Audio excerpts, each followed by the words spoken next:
CCD Petroleum Company workers had been stationed on the company's South Pacific platform for months, drilling for black gold in the middle of the ocean. They were a tight-knit group, living and working together in the confines of the rig. But something was amiss. A strange presence lingered around them, as if a dark force was slowly closing in on them. It started with small things. Tools would go missing, only to turn up in strange places. The lights would flicker at night, casting eerie shadows across the platform. And sometimes, in the early hours of the morning, they would hear strange noises, footsteps on the metal grating, whispers on the wind. Then, one day, one of the workers disappeared. His bunk was empty, his gear untouched. The others searched the rig from top to bottom, but there was no trace of their missing colleague. Panic set in as the group realized that they were not alone on the platform. The workers tried to keep their fears at bay, convincing themselves that their missing colleague had simply fallen overboard or been picked up by a passing ship. But deep down, they knew that something more sinister was at play. As the days passed, the strange occurrences on the rig increased in intensity and frequency. It seemed as if there was some mysterious force playing games with the crew. The group was now in a full-blown panic. They barricaded themselves in their quarters at night, arming themselves with whatever tools they could find. But it was no use. The creature, whatever it was always one step ahead of them. They could hear its raspy breathing outside their door, smell its putrid scent wafting through the cracks in the metal walls. And then, one night, they heard it, a blood-curdling scream that echoed across the rig. They rushed to the source of the noise, only to find that one of their own had been taken. The creature had struck again, and this time, it had left a bloody trail in its wake. The workers knew that they were no match for the creature's strength and cunning. They were trapped on the rig, with no way to escape. The remaining workers tried to maintain some sense of normalcy, but the feeling of being watched never went away. It was as if the entity that had taken their colleague was still present on the rig, watching them from the shadows. Days turned into weeks, and the tension among the workers grew. They started to turn on each other, suspecting their fellow colleagues of being involved in the disappearance. The constant paranoia and fear began to wear on them, and some even considered abandoning the rig altogether. But then, on a stormy night, the creature revealed itself. It was unlike anything they had ever seen before, a mass of writhing tentacles and glowing eyes, pulsating with a dark energy that seemed to emanate from the very depths of the ocean. The workers tried to fight back, fashioning whatever tools or weapons they could find, but it was no use. The creature was too wretched, too relentless, and too vile. One by one, they fell to its grasp, dragged into the depths below. CCD Petroleum's investigation into the disaster revealed that the cause was a catastrophic equipment failure. But for those who had worked on the rig, the truth was far more terrifying. They knew that something had been lurking in the shadows, something that had claimed the lives of their friends and colleagues. In the end, the oil rig disaster served as a sobering reminder of the dangers of offshore drilling. But for those who had survived the ordeal, it was a haunting reminder of the dark, unexplained forces that lurk beneath the surface of the ocean. They knew that they would never be able to forget the horror they had faced, and that the memories would stay with them for the rest of their lives. The collector had been searching for the perfect specimen for months. He had studied countless people, dissected their bodies, and analyzed their features, but he still had not found what he was looking for. One morning he saw the county fair being advertised in the paper. The fair was a treasure trove of unique individuals, strong men, bearded ladies, contortionists, and other freaks of nature.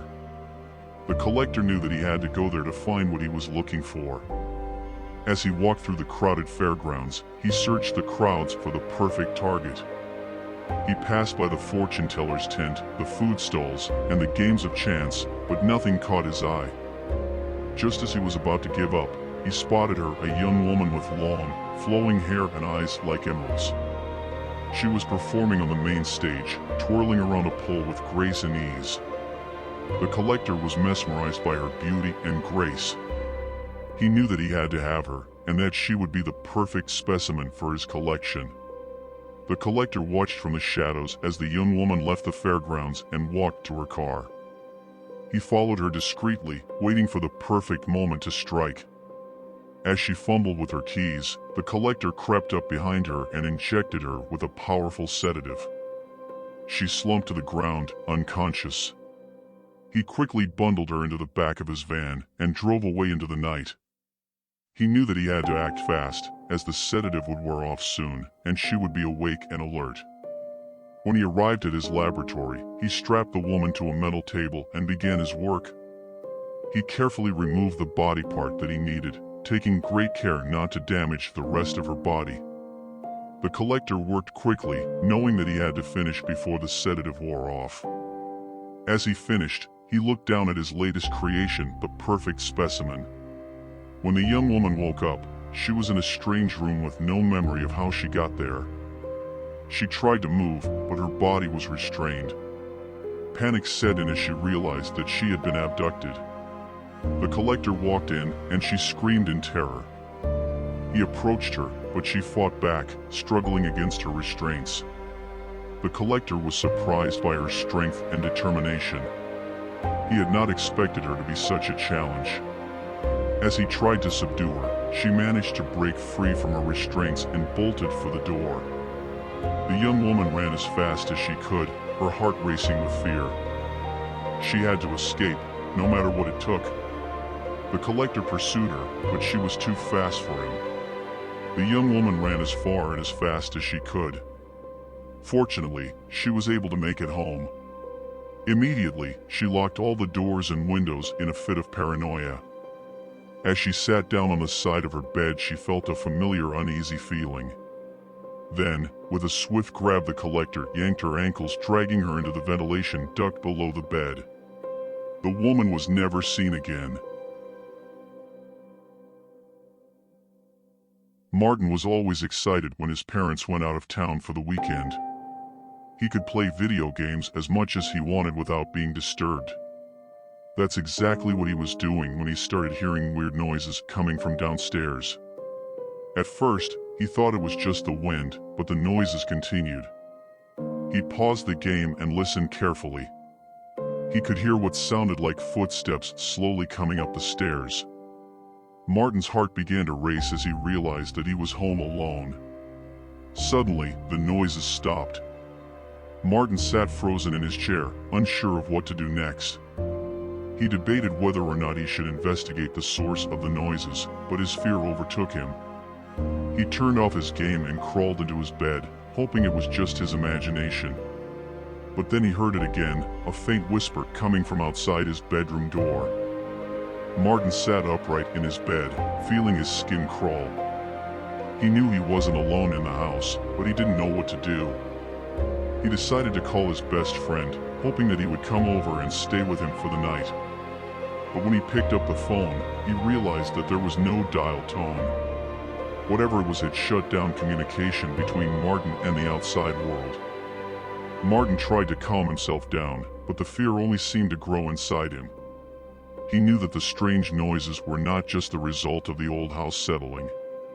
He had heard stories of this house being haunted by a vengeful spirit that was said to prey on those who dared to enter. Suddenly, he heard a loud bang, and the door to his room slammed shut. Martin was now trapped inside with whatever was making those noises. He tried to open the door, but it wouldn't budge.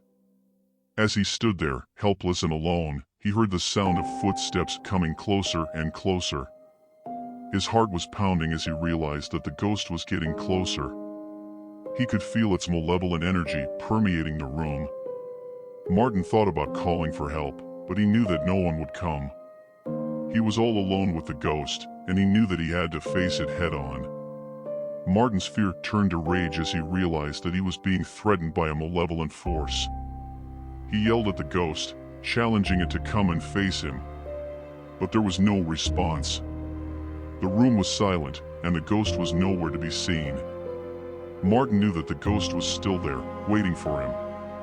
He had no idea how he was going to get out alive, but he knew that he had to try. Martin's heart was pounding as he realized that he was facing an evil beyond his comprehension. He knew that he had to find a way out, but the door was still locked, and the ghost was still out there. As he stood there, trembling with fear, the ghost suddenly appeared in front of him, its twisted face contorted with anger. Martin tried to fight back, but the ghost was too powerful. It threw him across the room, and Martin crashed through the window. When he hit the ground, he was dazed and disoriented. But then he heard the sound of his parents' car pulling up outside. Martin tried to get up, but he was too weak. He knew that he had to warn his family about the ghost, but he couldn't muster a word. When his parents entered the house, they found it in disarray. Furniture was overturned, and there was broken glass everywhere. They assumed that Martin had thrown a crazy party while they were away and that he had gotten into a fight with someone. But when they went upstairs to Martin's room, they found the window broken and no sign of their son. They called the police, but there was no trace of Martin. It was as if he had vanished into thin air. All the police found was a Martin-shaped imprint in the dirt where he fell. No tracks, DNA, or personal belongings were ever found.